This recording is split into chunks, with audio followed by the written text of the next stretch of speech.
Hey guys, today I want to show you a game I played in last Tuesday. In this game, I was playing as white and I tried this Trompowsky attack. This happens after the moves d4, knight f6, and bishop g5. This line is very interesting since we don't need to learn a lot of theory. We are avoiding many main lines in queen's pawn. And also it's like a surprise for your opponent because as it is not so frequently played, your opponent does not really expect this bishop g5 in move number 2. So also usually white is getting positions more or less equal, sometimes even a little better. So it's a really nice line, and I think the game was also very interesting and very instructive. So without further delay, let's get started. After bishop g5, my opponent played the best move, or the most popular move in this position, knight e4, which is improving the knight and getting a tempo by attacking my bishop. Here there are some options like bishop f4, bishop h4, and also h4, but probably bishop f4 is the best move, and that's the one I played. Here, one more time, black has some options, maybe d5, maybe c5. My opponent tried here c5, again, one of the main lines, and the best move, or my favorite move here for white, is f3, forcing the knight to go back and planning probably very soon taking the center with 2 pawns. So I played f3, the normal move, and probably the best for black is queen a5 check. And here we need to play c3. At this point, the knight needs to move, and my opponent played knight f6, and the right move for white is d5. One more time, my opponent knew the theory, he remembered how to play in this position, and he found the right move, which is queen b6. He's putting pressure on b2. Remember, our bishop has been developed early in the opening, so there is some weakness in that square. So he's attacking b2 very seriously here, and that's very annoying. At this point, there's a move very surprising for white. I played it because I knew the theory, and I remembered the best move in the position, and also I had studied this line before the tournament. So I played the best move, but as I said, it's very surprising, but at the same time, I think it could be, at some level, it could be instructive. The move I played here is bishop c1. And how is this good for white? How can we understand that white is slightly better in this position? Observe that all white pieces are totally undeveloped here. So black has already developed a couple of pieces. So how is this good for white? Well, one of the things we need to look at is that white has some more space. So black cannot develop pieces so easily.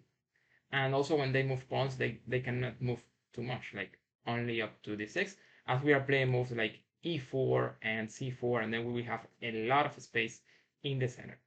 So that's the idea. In the next moves, we are playing e4 and c4. We are developing the knight to c3. We are developing the bishop to d3, the knight over e2, and the dark square's bishop is going to be developed somewhere over here, e3, e4, or g5. Then we will be able to castle either kingside or queenside, depending on how black develops the next move. This plan looks really long, but something good is that black has nothing to do to stop our development in the next moves. So that's why this position, even when black is ahead in development, is surprisingly better for white. So after bishop c1, my opponent played e6, breaking the center, trying to develop the bishop. I played e4, guarding my central pawn, developing my bishop as well. E takes d5, e takes d5, and bishop d6 develops the bishop in a really active position. The problem is the other bishop. That it's not so clear how can black put it in play. Well, I played c4. Again, the position is very nice. Observe, I continue not developing pieces. All my pieces are at the starting position, but one more time, very surprisingly, white is clearly better here. So we're not talking about slightly better, we're talking about a consistent advantage. And the idea is the same. In the next move, we are playing knight c3, bishop d3, knight d2, and bishop somewhere on this diagonal. And this is much better for white. There's nothing black can do to stop those 4 development moves in the next turns. Well, black castled here. Bishop d3 is normal, very active, also getting ready to block with the knight as the file is open and the king is very exposed over there. I think this is a move we should play. Black tried bishop e5. Knight c3 is normal as there was some pressure here on b2 and we are developing the knight. Queen d6, putting pressure over the diagonal, but this is another very instructive moment. I'm losing one pawn, but that doesn't mean that much. What I really need in this position is to put my pieces to play. Also, if he takes this pawn on h2, he's going to open that file, so I will have a lot of pressure here on h7. So I thought, I don't care that much about that pawn. I'm not going to play a3, weakening dark squares here, or not even g3. So I'm not gonna play that. I'm just gonna ignore that threat. I will continue my development, and if he takes, he's gonna be in trouble. I will just get ready for that case. So I will get ready just in case he actually takes the pawn. So my move is going to be knight g, e2 at this point, covering dark squares. And the idea is that if he takes the pawn, I will develop my bishop in the next move, and the position is going to be, I think, very well. He continued a6, trying to expand on the queen side, also stopping some kind of move with the knight. And I played here bishop e3, also very normal. He played b5, queen d2 looks fine, connecting queen and bishop, preparing to castle queenside, as castling kingside does not look so good now as he's taking the pawn. He tried rook e8, I castled queenside. Now we have opposite side castlings. Something good is that his pieces on the queen side are not developed, so this looks fine.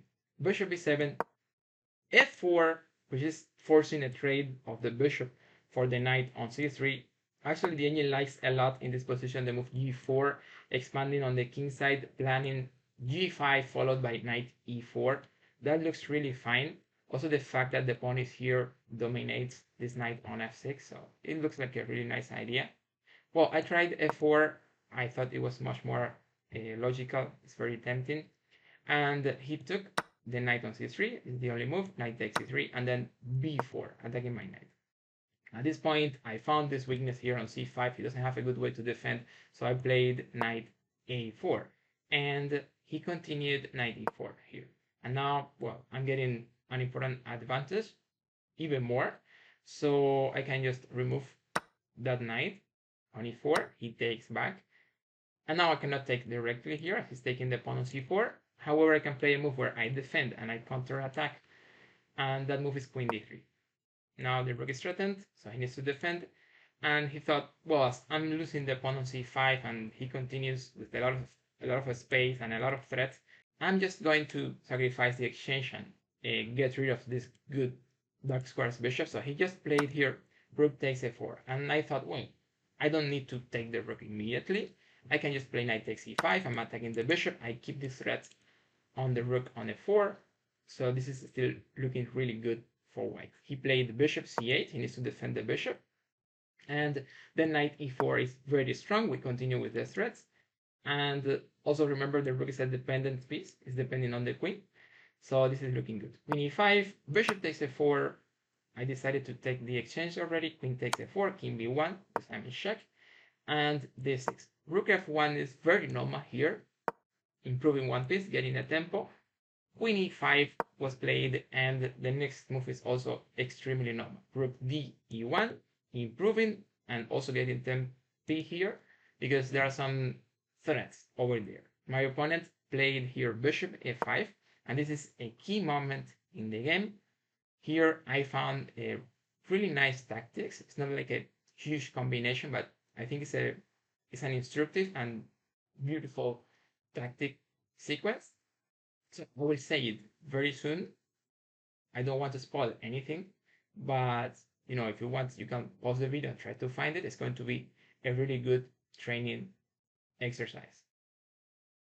I will say it right now.